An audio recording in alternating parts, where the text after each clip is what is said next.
Hoy les vengo a hablar sobre la historia de la computación.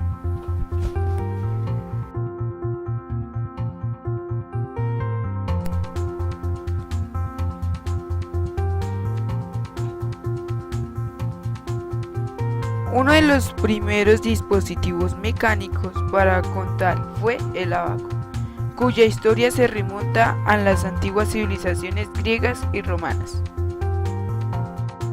Instrumento simple para efectuar manualmente cálculos aritméticos consistente en un marco provisto de 10 cuerdas o alambres paralelos, cada uno de los cuales lleva ensartadas 10 cuentas o bolas móviles de distinto valor numérico según su posición.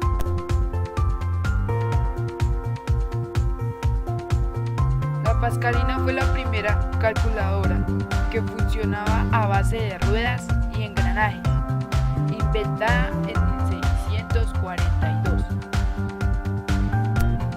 por el filósofo y matemático francés Blaise Pascal. El primer nombre que le dio fue la máquina de aritmética, luego lo llamó rueda de Pascal y finalmente pascalina. Este invento es el antepasado remoto del actual ordenador. La máquina analítica es el diseño de un computador moderno de uso general realizado por el profesor británico de matemática Charles Babbage, que representó un paso importante en la historia de la informática.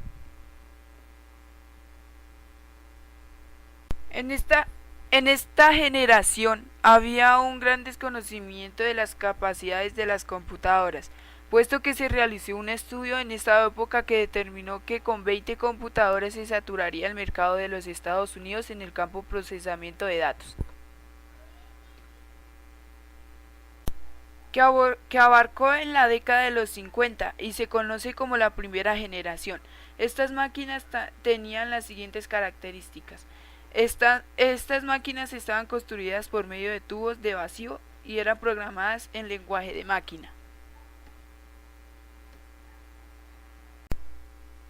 Cerca de la década de 1960, los computadores seguían evolucionando y se reducía su tamaño y crecía su capacidad de procesamiento.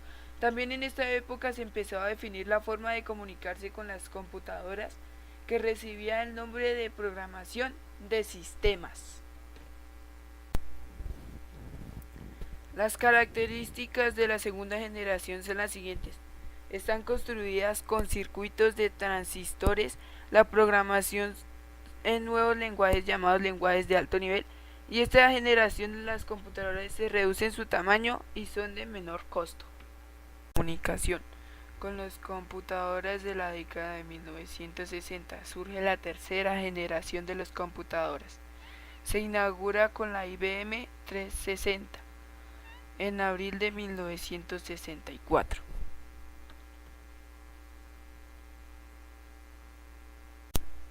Las características de esta generación fueron las siguientes. Su fabricación electrónica está basada en circuitos integrados. Su manejo es por medio de los lenguajes de control del sistema operativo o operativos. En esta cuarta generación aparecen los microprocesadores, que es un gran adelanto de la microelectrónica. Son circuitos integrados de alta densidad y con una velocidad impresionante. Las microcomputadoras con base en estos circuitos son extremadamente pequeñas y baratas, por lo que su uso se extiende al mercado industrial. Aquí nacen las computadoras personales, que han adquirido proporciones enormes y que han inflado en la sociedad.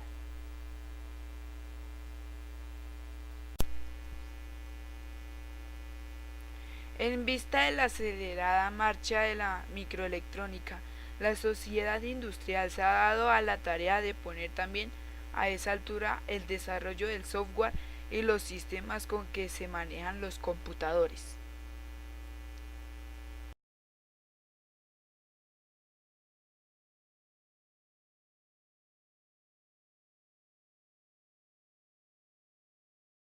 Created using Powtoon.